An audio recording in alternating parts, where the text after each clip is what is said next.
안녕하세요. 반갑습니다. 강사 고정욱입니다. 기사를 알아보는 보험 업권 전망, 이번 달은 또 어떤 기사에 주목을 해야 될지 저랑 같이 살펴보도록 하겠습니다.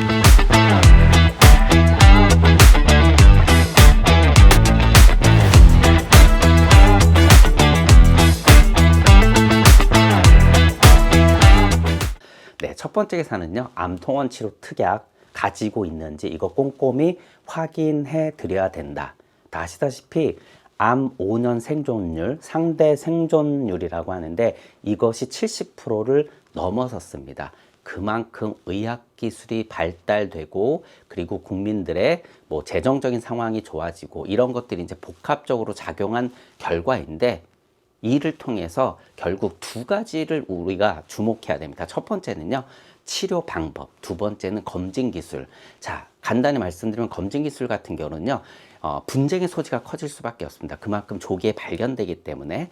두 번째는 바로 치료 기술인데 암을 기준으로 하게 되면 다 아시다시피 네, 입원보다는 통원 치료 기술들이 좋아지고 있다. 그래서 예전에 암은 걸리면 죽을 병이다. 그래서 일단 수술하고 그 다음에 암이 잔존된 부분을 우리가 항암 치료를 통해서 뭐 1세대 화학 항암 치료를 통해서 치료를 했는데 이제는 다르다. 이제는 처음부터 뭐 호르몬 치료, 항암 치료, 2세대, 3세대 다 아시다시피 표적, 면역 이런 치료들이 굉장히 발전이 돼 있기 때문에 그만큼 통원 치료 준비를 해 가야 된다. 물론 직접적인 치료에 대한 부분이라는 이제 약관조항 이런 것들을 확인해야 되겠지만 앞으로 이 기술들이 엄청나게 발전하고 있고요. 지금 이 기술들을 개발하는 그 업체들을 제가 좀 조사해 보고 학습을 해 보면요. 기술들이 기가 막힙니다. 그래서 뭐 표적 같은 경우는 그 대상 그것들이 굉장히 늘어나고 있고요. 면역 같은 경우는 뭐 카티 굉장히 협소적이긴 한데 이게 점점점 늘어나고 있죠. 더 나아가서 이제 뭐 유전자 치료까지 크리스퍼 가이 치료까지도 지금 암 치료에 이제 적용할 수 있다. 이런 이제 기술들이 엄청나게 발전되고 있고 또한 이러한 기술들이 잘 적용되려면 두 가지 부분이 중요한데 처음 이제 제도적인 부분이죠. 이런 것들을 활용해도 되느냐. 두 번째는 이제 건강보험의 어떤 이제 혜택들인데 이러한 부분들 건강보험의 재정이 악화됐더라도 이러한 이제 중증 치료형 부분들은 조금 더 적극적으로 지원할 거라고 예상을 합니다. 그래서 뭐 최근에 SRT역을 보게 되면 굉장히 긴 줄이 늘어서 있는데 이분들이 맞습니다. 서울에 있는 이런 병원에 치료를 받고 올라가고 내려가고 하시는 분들이고 또는 이제 병원 근처에 이제 뭐 숙박시설을 많이 이용을 해서 이런 쪽에 이제 가격들이 많이 올라간다. 이런 기사도 종종 보셨을 겁니다. 그리고 다 아시다시피 암통원 치료 실손해서 보상이 됩니다. 물론 뭐 모든 건 아니지만 하지만 한도가 굉장히 작기 때문에 결국 통원 치료 특약에 대한 부분들을 보험사들도 확대를 할 것이고 우리가 영업이익을 적극적으로 활용할 필요가 있다. 이렇게 말씀을 드리고요.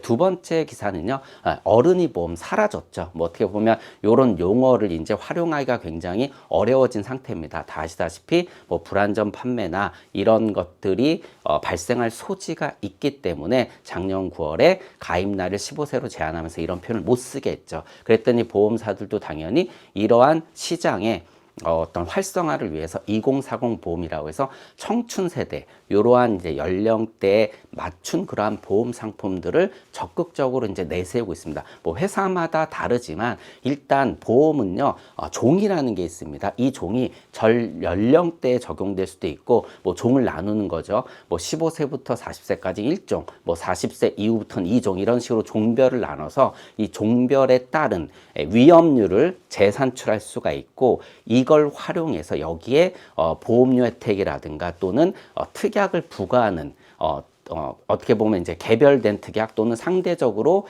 좋은 특약들을 부과하는 방식으로 이런 상품을 적극적으로 만들어서 홍보하고 있습니다. 뭐 어린이 보험의 이제 최강자 같은 경우는 뭐 30대 앞서 말씀드린 손해율을 제고를 해가지고 굉장히 10% 뭐 또는 넘게 보험료를 일정 연령대에 할인을 제공해 준다. 그리고 중대한 질병 위주로 보험을 가입시킬 수가 있고요. 그리고 이런 특약들을 구성할 수가 있는 거죠. 또 더 나아가서 어린이 때 가입하게 되면 가장 중요한 게 보험금의 물가 상승에 따른 보험금이 이제 낮아지는 가치 하락을 감안해서 60세 이후에 보험료가 2배로 늘어나는 거, 이 부분도 그냥 2배로 늘어나는 것만큼 보험료를 많이 받으면 된다, 이런 것이 아니라 앞서 말씀드린 그런 이제 손해율을 바탕으로 해서 좀 저렴하게 제공을 한다라는 거. 그리고 요즘 뭐 MZ 세대들, 젊은 세대들은 굉장히 본인의 특성에 맞는 상품들을 많이 요구하고 있죠. 그래서 뭐 펫케어 또는 뭐 레저 케어 이런 식으로 해서 골프를 즐긴다, 반려동물을 굉장히 사랑한다, 그러면 이런 거에 맞춰서 또 특약을 구성할 수 있게 이런 상품들도 나오고요. 그러니까 앞서 말씀드린 것처럼 종별로 나눠서 특정 연령대에는 뭐 납입면제 특약을 확대해 준다거나 이런 식으로 보장을 구성해서 상품을 만들어서 적극적으로 이 시장을 지금 공략을 하고 있습니다.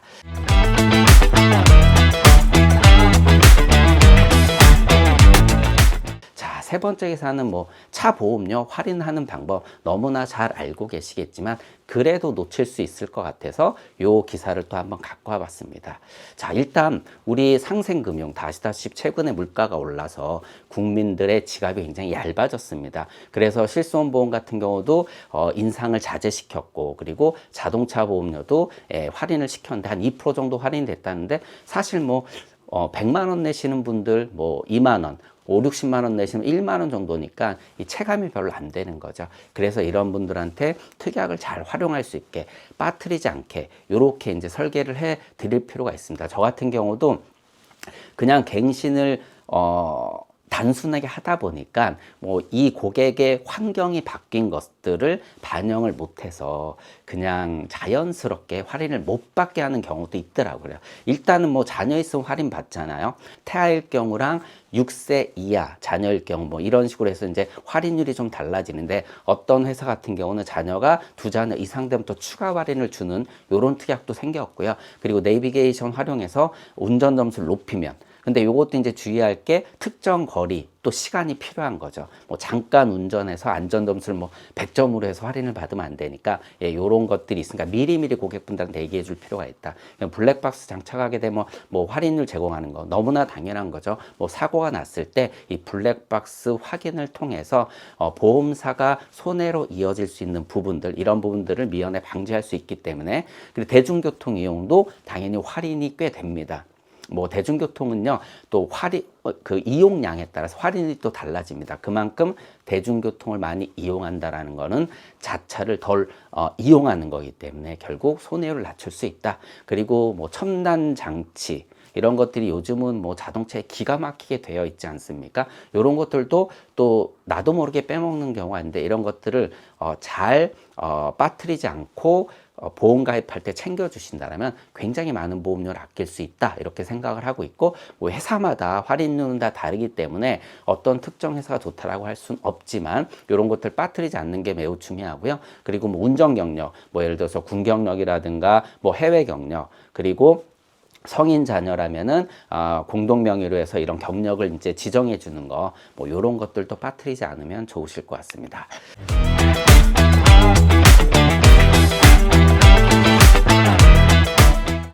다음 기사는요, 점점 이제 요런 내용들이 중요해지는 것 같아요. 뭐 성년 후견 제도라든가 보험금 대리 청구 이제 지정인 제도에 대해서 얘기를 하는 건데, 아버님이 급성심근경색증으로 쓰러지신 거예요. 근데 이 분이 이제 뭐 보험금 청구할 수가 없는 상황이니까 아들이 보험금 청구를 했더니 당연히 거절됐죠. 왜냐하면 보험금 청구는 수익자의 고유 권한이지 않습니까? 그래서 법적으로 너가 청구할 수 있는 그런 것들을 마련해 와라고 보험사가 얘기를 했는데, 아버님의 상태가 이제 중증이다 보니까 이런 이제 법적 청구 권한을 마련하는 것 자체가 어려운 상황. 그래서 지금 이런 것들에 대한 문제들이 많아지고 있고, 뭐 고령화가 이제 핵심이겠죠. 그리고 당연히 분쟁도, 민원도 굉장히 늘어나고 있습니다. 그래서 고객분들이 사실 보험금 청구할 때 뭐 보험금 지급에 있어서 어떤 거든 간에 걸고 넘어진다라면 그게 당연한 것임에도 불구하고 굉장히 큰 상처를 받을 수밖에 없습니다. 그래서 미연에 수익자 지정을 잘 해준다라거나 이렇게 지정 청구, 대리인 제도 요것들을 잘 활용한다라면 굉장히 좋을 것 같아요. 그래서 요거를 활용하려면은 뭐 특약을 이용해서, 당연히 무료 특약입니다. 이용하는 방법도 있고, 또는 보험사가 요구하는 일정 서류 양식을 미리 잘 챙겨서 우리가 이제 신청하면 되는 건데 좀 번거롭지만 꼭 소비자분들이 해놓길 이제 저는 권유를 드립니다. 그리고 주민등록상 배우자 그리고 그 혈족, 삼촌 이내 친족까지만 가능합니다. 이 부분 고객분들한테 잘 안내해서 이런 일들이 발생되지 않도록 하는 게 중요할 것 같고요.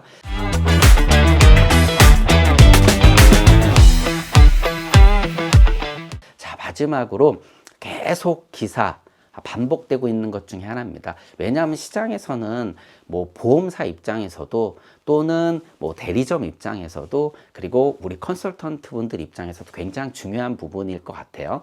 자, 종신보험, 단기납 종신보험에 대한 얘기인데 장기 금융상품, 그 중에 이제 초장기 금융상품이 바로 보험인데, 이 보험 같은 경우는 다 아시다시피 장기 납입에 대한 부담이 굉장히 큰 리스크입니다. 결국은 중도에 해지하게 되면 큰 손실로 이어집니다. 그런데 최근 상품 특징이 어떻습니까? 저해지, 무해지지 않습니까? 그렇다 보니까 이 손실이 더 클 수밖에 없죠. 그런데 이것들을 굉장히 이 리스크를 줄여준 거죠. 왜냐하면 짧은 기간 안에 환급률, 원금을 회복할 시점이 빨리 오니까 이거 너무나 좋은 거죠. 거기에 보장성 보험의 고유 권한은 그대로 갖고 있습니다. 종신보험은 사망하면 뭐 예를 들어서 사망보험을 지급하는 그 고유 권한을 잘 갖고 있고, 거기에다 환급률이 빨리 오니까 물론 이제 보험료 차이는 꽤 크죠. 하지만 이것들이 소비자분들한테는 굉장히 중요한 부분일 수밖에 없는 게, 금융상품을 갈 때 가장 먼저 보는 게 바로 원금 회복, 이게 되느냐, 요 심리거든요. 그래서 이런 것들을 마케팅에 활용하는 건데, 결국 이제 보험사끼리 과열 경쟁이 돼서 무엇을 해칠 수 있냐, 결국은 이 보험사가 나중에 미래 그 재정 상황에 굉장히 악영향을 끼칠 수 있다. 현재 금리 수준을 봐도 그렇고, 그리고 환급률을 보게 되면 이건 너무 심각하다. 그래서 자체 시정 권고를 할 기회를 줬습니다. 그래서 보험사 자체별로 이렇게 시정 권고를 받고 자체 조사를 통해서 이게 적절하냐. 그래서 금감원 같은 곳에서는 금융감독원이나 이제 금융당국에서는 120% 정도를 적정하다라고 보고 있으면서 자체 점검을 해서 이걸 제출해 봐라. 그럼 우리가 요걸 점검해 주겠다. 이런 식으로 이제 기회를 준 거죠. 뭐 그러다 보면 이제 뭐 눈치 게임도 있을 수 있고 여러 가지가 있을 수 있는데, 결과적으로 나중에 보험사가 이 단기납 종신보험 판매에 대한 부담이 재정적 쪽에 이어진다라면 결국 소비자 피해로도 이어질 수 있지 않습니까? 그래서 지금 요런 이제 제도를 통해서 또는 이런 점검을 통해서 이런 걸 사전에 방지하는 것은 미래 결국은 소비자한테 득이 되는 부분이다라고 생각할 수 있을 것 같습니다. 그래서 어느 정도까지 이렇게 상품 구조를 갖추는 게 누이 좋고 매부 좋고 한 일이 아닐까라고 생각을 합니다.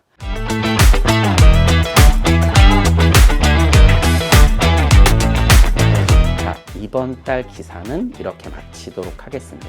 고맙습니다.